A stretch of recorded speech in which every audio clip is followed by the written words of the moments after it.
fastest growing nation in the whole world. This is actually a challenge because we didn't have so many factors which were available in other countries. Number one, we didn't have capital. We didn't have petroleum resources, which means energy. We didn't have technology.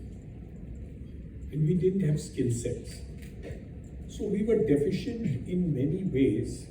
So for us to cross the barriers of so many countries, there was a big challenge that we had. The Western world actually, post-World War II, controlled the entire universe, the earth, and actually the hegemony of East and West, the West was actually always surplus. As far as India is concerned, historically, we were the educators of the world 1500 years ago. Nalanda, we used to teach the entire world. Historically, Chinese used to come to India to learn in our country, in Nalanda. However, this entire education system was destroyed, literally, when a new education system came in, by which the superiority of English, and that's the language I learned from my birth, came in over here in order to create that superiority.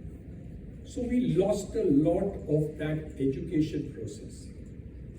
The second thing which we really lost in the education process was the difference between a teacher and a guru.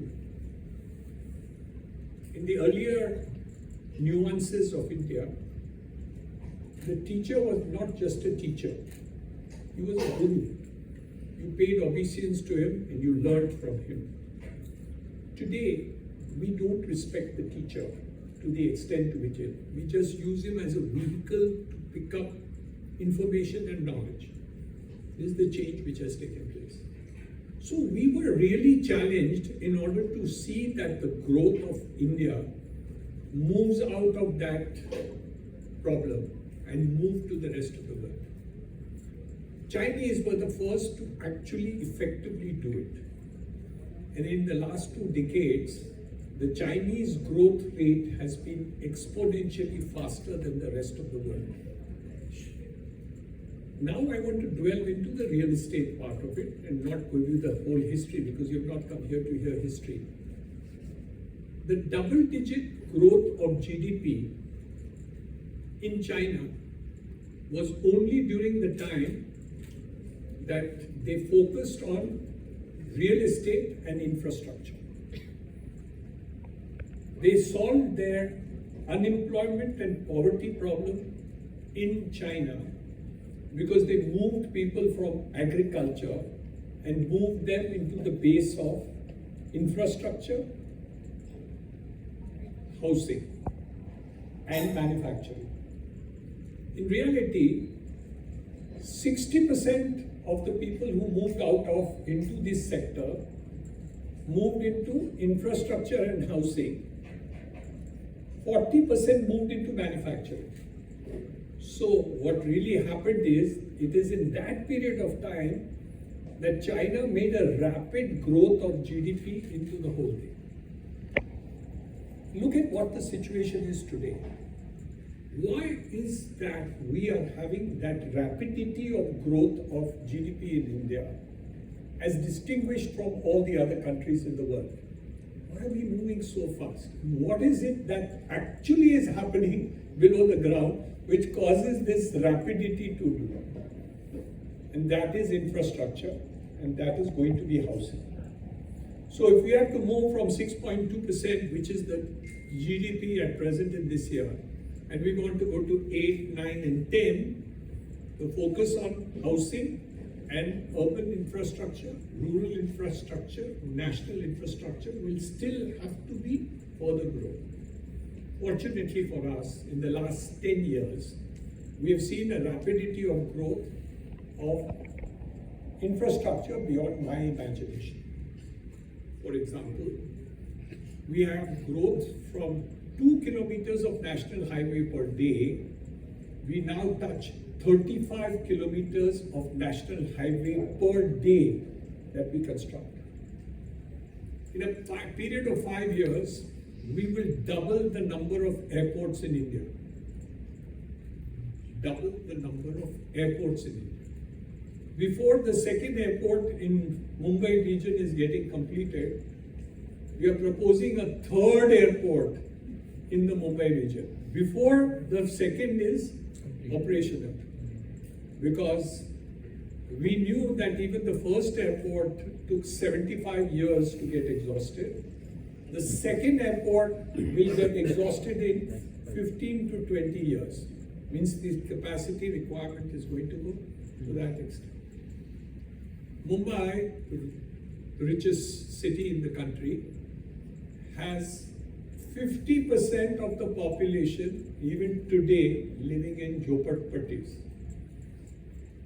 And thanks to institutions run by my friend and others, we are going to make a rapidity of change in this segment that we are going to have. And the target is that in the next decade, Mumbai will and should become slum-free. If that happens, the GDP of Mumbai region will grow threefold. Not 3%, not 30%. Three times. That's the GDP of this region alone. And that's why in the $5 trillion economy, our Honorable Chief Minister talks about reaching a $1 trillion in our region. And that calculation is not wrong, because if all these things happen, we will do it. Look at the other infrastructure that we have been doing. In 65 years for Mumbai, we had 190 kilometers of trains. The Western Railway, Central Railway, and the Harbour Line is 190 kilometers. In the next 2 years, we will add 300 kilometers of completed metro. Addition. Not, again, incremental area would be good. We did the Cross Harbour Bridge. We're doing the coastal road.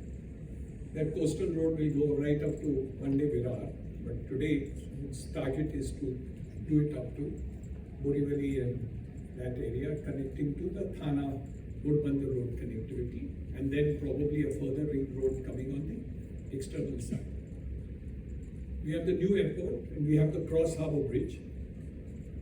All this put together, the investment in the Mumbai region in 5 years is 3 lakh crores. Number is one thing, but let me give you a statistic comparison. In the last 65 years in Mumbai, the center and state governments have invested 30,000 crores put together in all investments done in the Mumbai region. In the last 65 years was 30,000 crores, and in 5 years' time, they will be investing 3 lakh crores. That is the multiplier effect, and I'm not talking about bullet train. I'm not talking about Mumbai-Nagpur, and I'm not talking about Dharavi. So that is over and above the investments to be done. So what's the significant change that really takes place? The significant change takes place that the demographics of India, the opportunities of India, the future of India, and the direction in which we are taking is so positive that it's there. When we talk about different segments of housing that we are more concerned about, we read about 1.5 lakh रुपया foot पर वो flat बिका है, 2 लाख रुपया foot में ये बिका हुआ है. It indicates the kind of prosperity which India is seeing and the flood of money which has come up in terms of wealth of the people. But it's not just the top class of people which have got wealth. The other part of it, that is the superlative luxury, but even the other part of it is correct.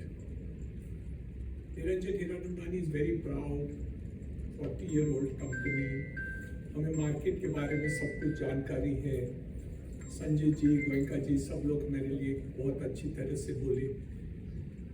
पर जो परिवर्तन आ रहा है ना, वो इतना terrific है कि मेरी जानकारी भी नहीं पहुंचती। मैं उसके बारे में मैं एक आपको दाखला देना चाहता हूँ। Last year we launched a project in Hiranandani Fortune City. I think it was 1,500 apartments. So we made 1 bedroom, 2 bedroom, 3 bedroom, and small number of 4 bedroom.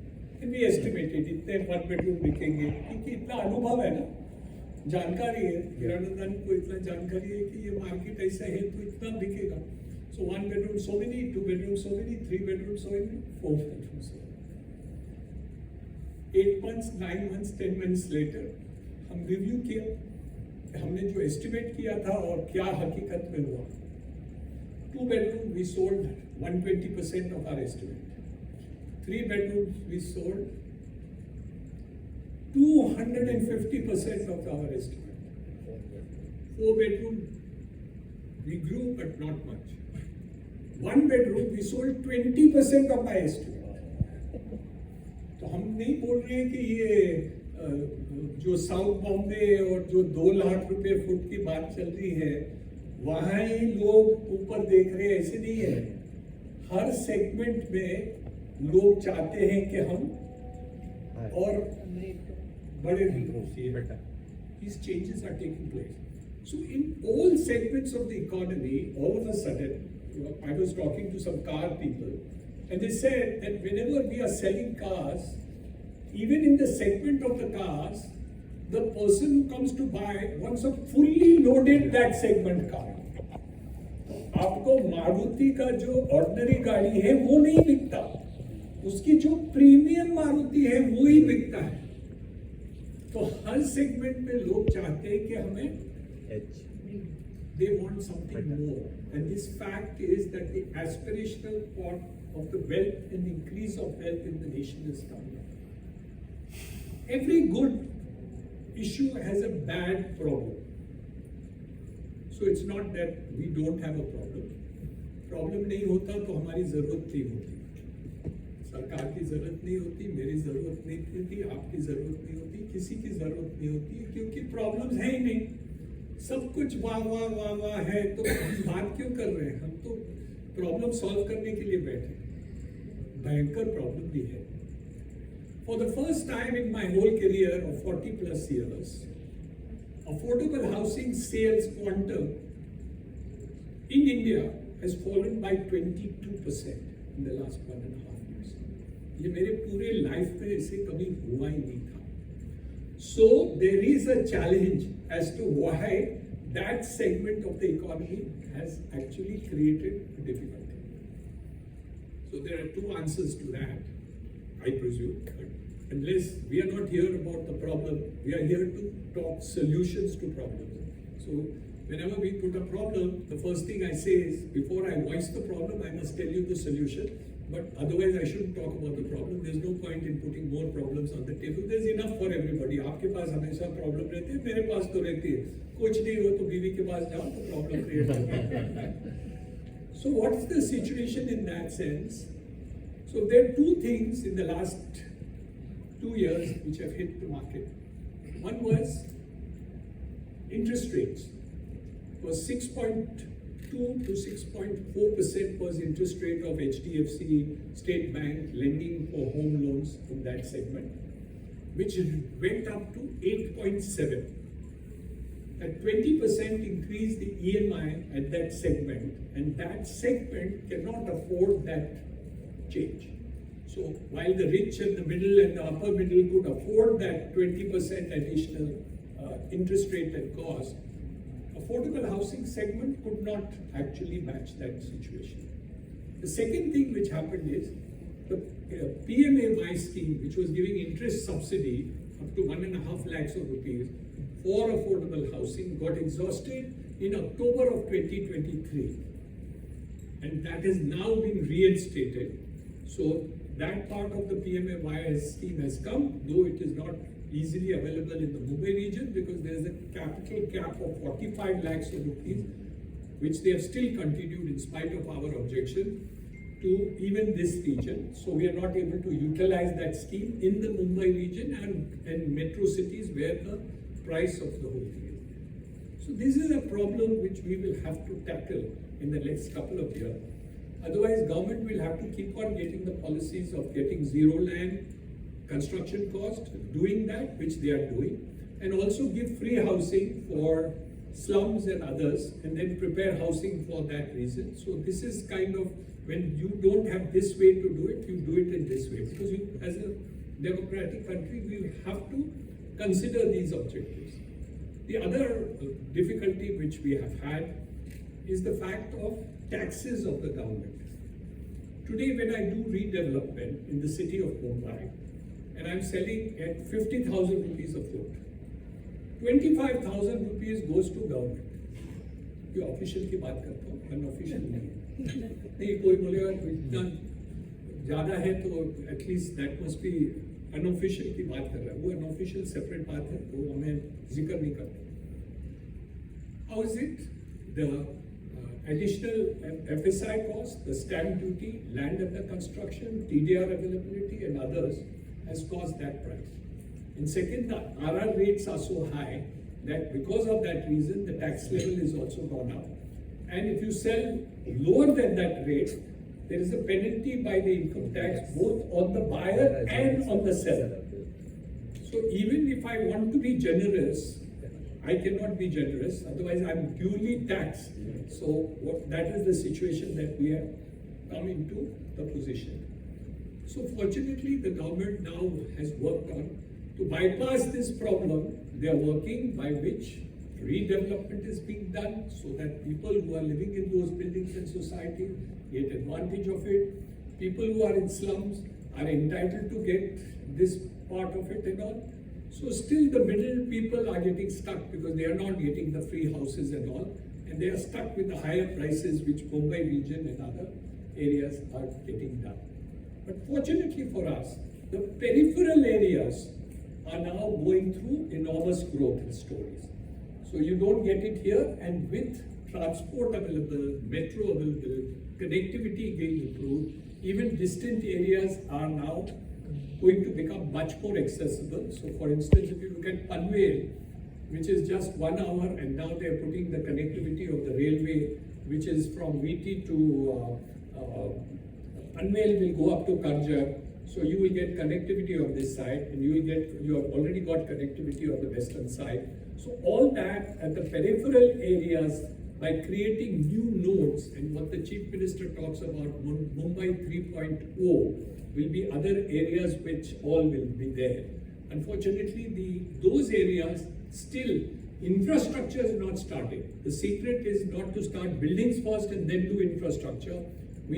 Government needs to be have the foresight of putting more infrastructure first in those areas, like they did in Sidco. They should do it in Mumbai 3.0 also, and then actually allow more housing to take place. So long and short of it is, I'm very positive about the real estate story in India. There's one more point I want to share with you. The second largest employer in India is infrastructure and real estate, skilled workers. So in India today, we are 2 million workers short of skilled workers in India. I mean, 2 million. Which qualified workers is this? Carpenters, fitters, plumbers, electricians, not BCom, not MBA, not PhD, not IIT, not all this. But we are 2 million workers short.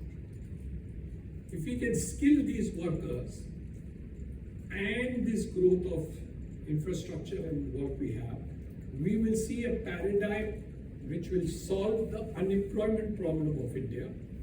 And today, foreign countries expect that, like we have been sending IT and other engineers abroad, we will also send plumbers, electricians, fitters, carpenters. Japan has asked for 25,000. Germany's asked for 35,000. Different countries are asking for different skilled workers. And they're asking me, please provide the skilled workers. Provide the skilled workers. I said, हमें नहीं मिलता है तो मैं क्या करूँ? There's a company called Larsen and Toubro, the largest company in India. Their CEO 3 months ago stated publicly that there are 25,000 skilled construction workers short today. And they have 17 skilling centers in India. They're one of the largest companies doing the largest amount of skilling in India, and they do it. So while the opportunities of the future are extremely bright for India, and there is a lot of positive things happening, both in infrastructure, in housing, in manufacturing, in other segments. Manufacturing cannot take over the unemployment problem, though it can take, so many other problems get sorted in manufacturing, but it doesn't solve the unemployment problem. Why? So there were companies called Fiat and Ambassador once upon a time. So these two companies would manufacture between 5,000 and 10,000 cars per year. Tab ki baat kar. In those companies, the company which manufactured 5,000 cars a year used to have 5,000 employees. Those which manufactured 10,000 used to have 7,500 employees. The new car companies which manufacture Maruti, 1 million cars also has 5,000 employees. Automation, robotics, prefab elements and other things which are there. It's more assembly operations than really creativity in that work that is done today. And they do 1 million. So while manufacturing is fantastic for the country, and it is important, not important, it's extremely important. If you want to increase GDP and also solve the problem of unemployment, then we need to take care of that. Now we come to the detail of what the illustrious panel was talking about. Pricing, in terms of it, the growth story is very positive, because no matter what is there, when wealth of nations go up, aspirations of people go up, all the aspects of it can go up. Second, our housing finance companies, annual growth of housing finance in India is 15%. जितने पैसे state bank, HDFC, ICICI ये लोग हर साल दे रहे हैं ना, it's in lakh of crores. So that's the kind of lending which is taking place. And why do they lend for retail home loans at the lowest rate of interest? It's because the NPA of home loans in India is the lowest in the world.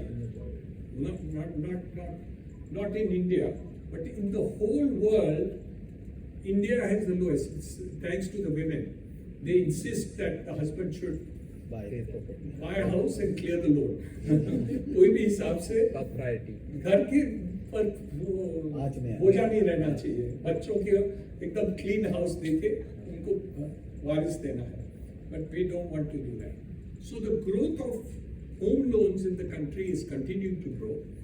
The student who is just passed and become an IT engineer and gets his first job can get a 20-year loan. Now, since the meeting is become very serious, I share a joke. Yeah. Yes. So there was a big industrialist who State Bank of India में गया.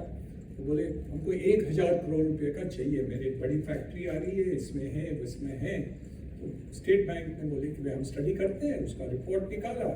1 महीने के 1.5 महीने 2 महीने के बाद उसको पूछताछ करते फाइनली उनको बोल दिया कि भाई ठीक है, आपका है, पर ये फ्यूचर है, 2 साल लगेंगे, मार्केट क्या है पता नहीं है, तो आपको हम ये 1,000 करोड़ देते हैं और 12.5% में आपको देते हैं, ये पैसे देते हैं. इंडस्ट्रियलिस्ट बहुत खुश हो गया, घर चले गए, पार्टी की, कि 1000 करोड़ आ गया, अब हमारा भाई ये फैक्ट्री बन जाएगा, हम तो अभी करामत हो जाएगी, इंडिया की ग्रोथ है तो अब ये करेंगे। 2 महीने के बाद उनकी secretary state bank of India गई और होम लोन मांगी, उनको 3 दिन के अंदर लोन दे दिया। कितने दिन में? 3 दिन।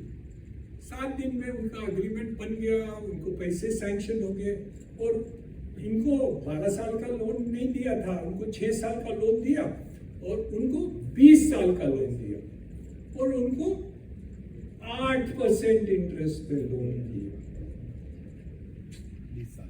Who's richer?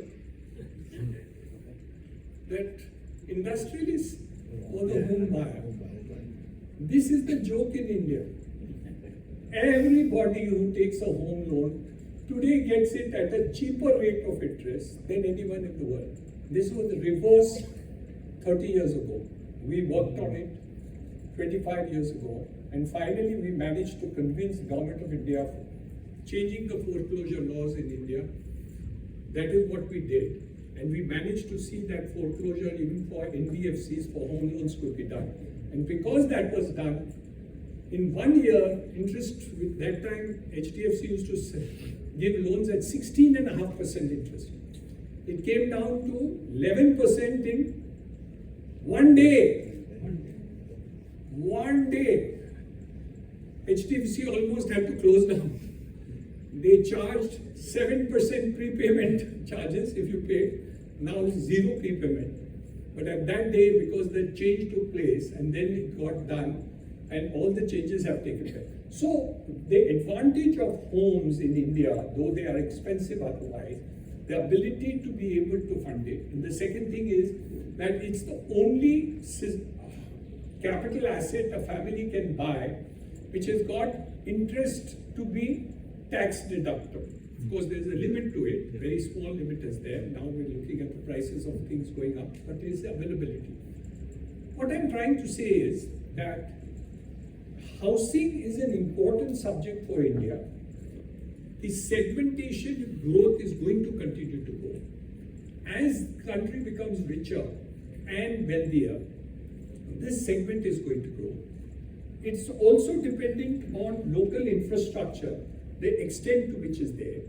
Certain areas are going to go bigger and faster and other things, simply because at that location there is going to be a more focused area for development which is going to come up, which will have a 2x opportunity to grow. So people tell me that, Niranjan, how do you choose the right places every time that you have bought a project, and large projects that we do? Because when I bought Powai 37 years ago, that place was far away from the Madikard. There was nobody, there was only no other builder except Hiranandani. Today there are 21 builders around me, just right from Godrej to L&T to Nahar to all the builders, Loda, everybody is with me. I'm good company. When I went to Ghodbandar Road, I was the only builder along with one small builder, I'm forgetting his name, right next to me. On Ghodbandar Road, only me and one other builder. Today there are only 42 builders on one road. When I went to Panvel, I got that plot. I was the only builder in that location. Yeah. Today I have 4 biggest developers, Mr. Godrej, Mr. Adani, Larsen & Toubro, Wadhwa, Kalpatru, and all those people who have come over there. All these locations are future where the development is going to be great for the future. It may not be at a point of time. So you are the magnet, everyone gets attracted. मैं वहाँ पहुँचता हूँ या वो आते हैं मुझे पता नहीं, पर एक दूसरे का magnet है.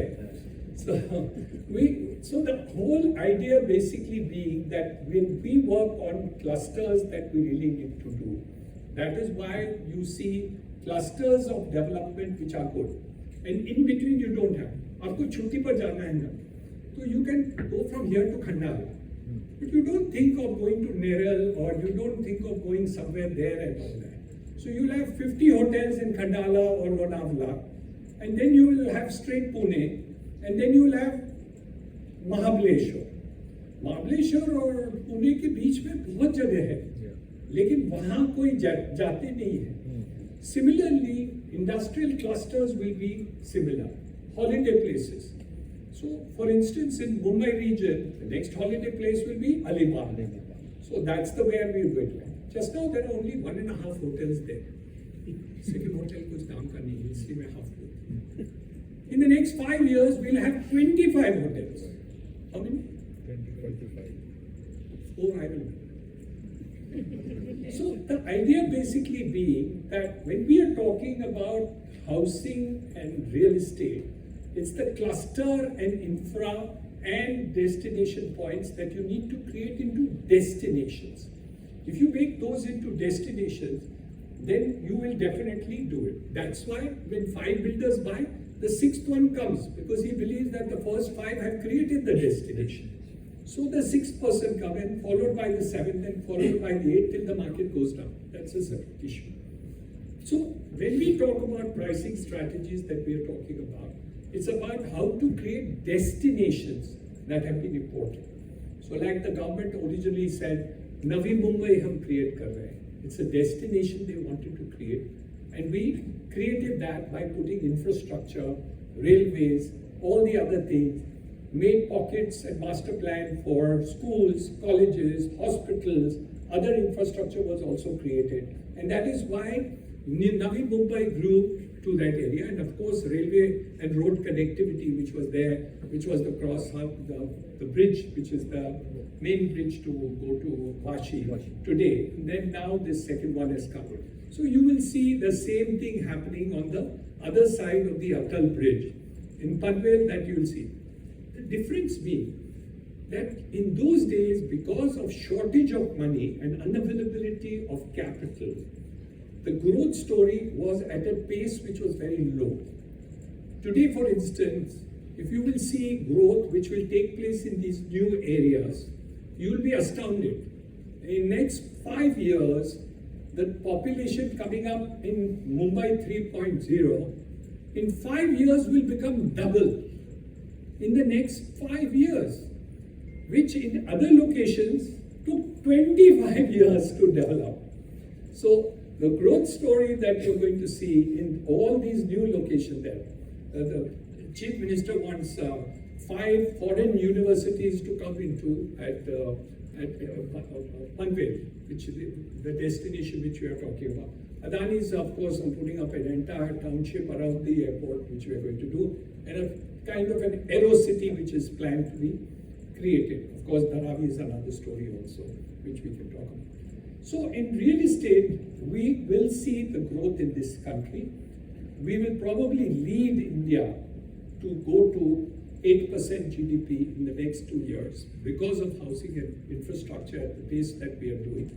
And hopefully, if we can do even faster, till I'm still young, then probably we will touch double digit in the next 3 to 4 years. It's possible to do so. And then, of course, we will be somewhere in the stratosphere that is amazing. Your malls, you will not be able to walk because there will be too few malls and it will just get flooded of people. Even now, you know how crowded it is, but I think the growth story is going to be there. Holiday places. In the next 4 years, number of hotel rooms in India will double.